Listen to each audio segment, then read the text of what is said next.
Assalamualaikum warahmatullahi wabarakatuh. Halo semuanya. Di sini saya akan menjelaskan tahap pengiktisaran akuntansi perusahaan dagang pada neraca saldo. Neraca saldo adalah daftar yang memuat dari akun-akun yang terdapat dalam buku besar. Tujuan penyusunan neraca saldo ini adalah untuk mengetahui apakah pencatatan transaksi ke dalam jurnal khusus dan jurnal umum telah dilakukan secara benar. Adapun tujuan lainnya juga, yaitu untuk mengetahui apakah jurnal tersebut telah diposting secara tepat dalam buku besar utama. Di sini ada buku besar utama Toko Sembako Raya Indah. Terdapat akun kas, asuransi dibayar muka, dan piutang dagang. Saldo akhir pada kas yaitu 20.270.000. Asuransi dibayar di muka, saldo akhirnya yaitu 1.200.000.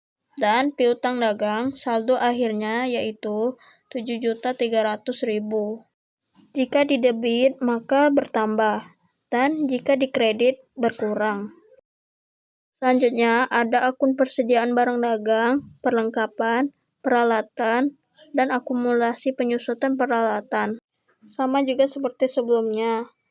Jika didebit, maka bertambah, dan jika dikredit, maka berkurang. Saldo akhir pada persediaan barang dagang yaitu 5 juta. Perlengkapan, saldo akhirnya 1.500.000. Peralatan, saldo akhirnya yaitu 6 juta. Dan saldo akhir akumulasi penyusutan peralatan sebesar 1 juta. Selanjutnya, ada akun utang dagang, utang bank, modal nonaraya, dan akun prive.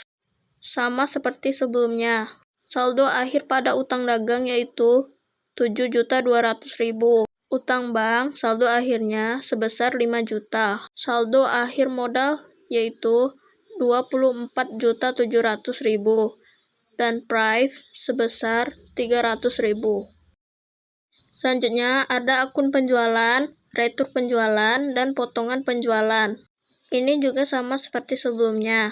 Pada akun penjualan, saldo akhirnya sebesar 10.100.000.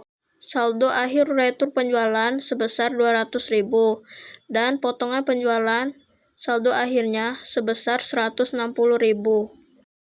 Selanjutnya, ada akun pembelian, retur pembelian, potongan pembelian, dan beban sewa. Ini juga sama seperti sebelumnya. Kemudian, kita susun data dari buku besar tadi untuk membuat neraca saldo. Yang pertama itu, kas. Saldo akhirnya sebesar 20.270.000. Yang kedua, asuransi dibayar di muka. Saldo akhirnya 1.200.000. Kemudian, saldo akhir piutang dagang sebesar 7.800.000. Data-data tersebut dimasukkan ke dalam neraca saldo. Sama juga seperti sebelumnya. Persediaan barang dagang, saldo akhirnya sebesar 5 juta. Perlengkapan, saldo akhirnya 1.500.000. Kemudian peralatan sebesar 6 juta. Dan akumulasi penyusutan peralatan dikredit sebesar 1 juta. Selanjutnya ada utang dagang. Saldo akhirnya sebesar 7.200.000 dikredit. Kemudian utang bank, saldo akhirnya sebesar 5 juta dikredit. Modal nonaraya, saldo akhirnya 24.700.000 dikredit. Dan prive, saldo akhirnya 300.000 didebit. Kemudian saldo akhir penjualan yaitu 10.100.000 dikredit.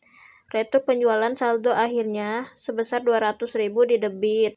Dan potongan penjualan saldo akhirnya sebesar 160.000 didebit.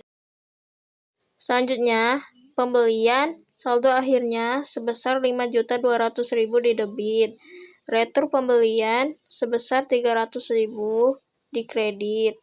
Saldo akhir potongan pembelian yaitu 30.000 dikredit. Dan yang terakhir yaitu beban sewa.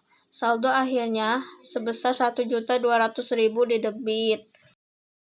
Ini neraca saldo yang sudah disusun tadi. Kemudian debit dan kredit dijumlahkan totalnya.